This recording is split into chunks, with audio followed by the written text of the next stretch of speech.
اوڈ on a Grecian urn by John Keats. یہ poem لکھی گئی تھی 1819 میں. اس پوئم میں اسپیکر ایک گریشین ارن کو دیکھتا ہے اور اس پر تراشی گئی تصویروں کو ایکسپلین کرنا شروع کرتا ہے. یہ تھوڑی لینتھی پوئم ہے اور اس پوئم کے 5 سٹینزاز ہیں اور ہر سٹینزا کی 10 لائنز ہیں. فرسٹ سٹینزا سٹارٹ کرتے ہیں.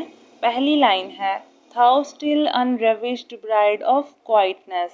Unravished کا مطلب ہے ورجن اور پیور. یہاں اسپیکر گریشین ارن کو کہہ رہا ہے تم اب تک خاموشی کی پاک دلہن کی طرح ہو. کیوں؟ کیونکہ وقت اور شور نے تمہیں نہیں چھوا. Thou foster child of silence and slow time. Foster child کہتے ہیں کہ جو کسی بچے کی پرورش کریں اور وہ اس کے بایولوجیکل پیرنٹس نہ ہوں. سو اسپیکر گریشین ارن کو کہہ رہا ہے کہ تمہاری خاموشی اور آہستہ گزرنے والے وقت نے پرورش کی ہے. Selwyn historian who canst thou express. Selwyn historian کہتے ہیں جو جنگلات کی ہسٹری سناتا ہے. سو یہاں اسپیکر گریشین ارن کو سلوین ہسٹورین کہہ رہا ہے. وہ کہہ رہا ہے کہ تم ایک جنگلاتی مورخ ہو جو تصویروں کے ذریعے کہانی سناتا ہے. مورخ کہتے ہیں ہسٹورین کو.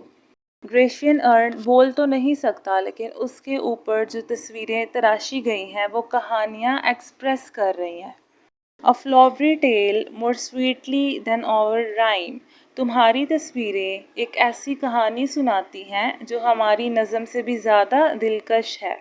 Thy leaf fringed legend haunts about thy shape. Leaf fringed legend سے مراد ہے کہ گریشین ارن کے ایجز پہ پتوں کی تصویریں بنی ہوئی ہیں. آف ڈیٹیز اور مورٹلز اور آف بوتھ. ڈیٹیز سے مراد ہے گاڈ یا گاڈیس اور مورٹل سے مراد ہے انسان. کیا یہ داستان دیوتاؤں کی ہے انسانوں کی یا دونوں کی؟ ان ٹیمپی اور دا ڈیلز آف آرکیڈی. کیا یہ کہانیاں ٹیمپی یا آرکیڈی کی وادیوں میں پیش آئی ہیں؟ یہ دونوں جگہیں گریک میتھولوجی میں ملتی ہیں. What men or gods are these? What maidens sloth? یہ مرد یا دیوتا کون ہیں؟ میڈن سلوتھ کہتے ہیں شائے ینگ وومن کو. یا یہ شرماتی ہوئی دوشیزائیں کون ہیں؟ What mad pursuit? What struggle to escape? یہ کیسا جنون بھرا تعاقب ہے؟ کون بچنے کی کوشش کر رہا ہے؟ یعنی گریشین ارن پہ کچھ فگرز کی تصویریں بنی ہوئی تھیں اور اسپیکر آؤٹ آف کیوریوسٹی پوچھ رہا ہے کہ یہ کون ہے، یہ کہاں جا رہے ہیں، یہ کس چیز کی تلاش میں ہیں. What pipes and timbrels, what wild ecstasy. Pipes and timbrels musical instruments ہیں، وہاں ان کے پکچرز ڈرا ہیں. تو وہ پوچھ رہا ہے کہ کون سا میوزیکل انسٹرومنٹ بج رہا ہے اور یہ کس چیز کی خوشی ہے. یعنی اس انسٹرومنٹس کو ڈرا کرنے کے پیچھے ایسی کیا وجہ رہی ہوگی، ایسی کیا خوشی کی بات ہوگی کہ انہیں ڈرا کیا گیا. نیکسٹ اسٹینزا ہے Heard melodies are sweet but those unheard. یہ بہت امپورٹنٹ لائن ہے اس پوئٹری کی. سنی ہوئی دھنیں خوشگوار ہوتی ہیں لیکن جو ہم نہیں سنتے یعنی جن کو ہم صرف امیجن کرتے ہیں وہ زیادہ حسین ہوتی ہیں. Are sweeter therefore یہ soft pipes play on. اس لیے اے نرم بانسریو تم ہمیشہ اپنی خاموش موسیقی بجاتی رہو. Not to the sensual ear but more adorned. یہ موسیقی جسمانی کانوں کے لیے نہیں بلکہ تصور کے لیے ہے جو اسے زیادہ دلکش بناتی ہے. Pipe to the spirits ditties of no tone. ایسی دھنیں بجاؤ جو آواز کے بغیر روح کو محسوس ہوں. Fair youth beneath the trees thou canst not leave. Fair young سے مراد ہے ایک خوبصورت نوجوان جو درختوں کے نیچے ہے. اسپیکر کہہ رہا ہے کہ تم کبھی وہاں سے ہل نہیں سکتے.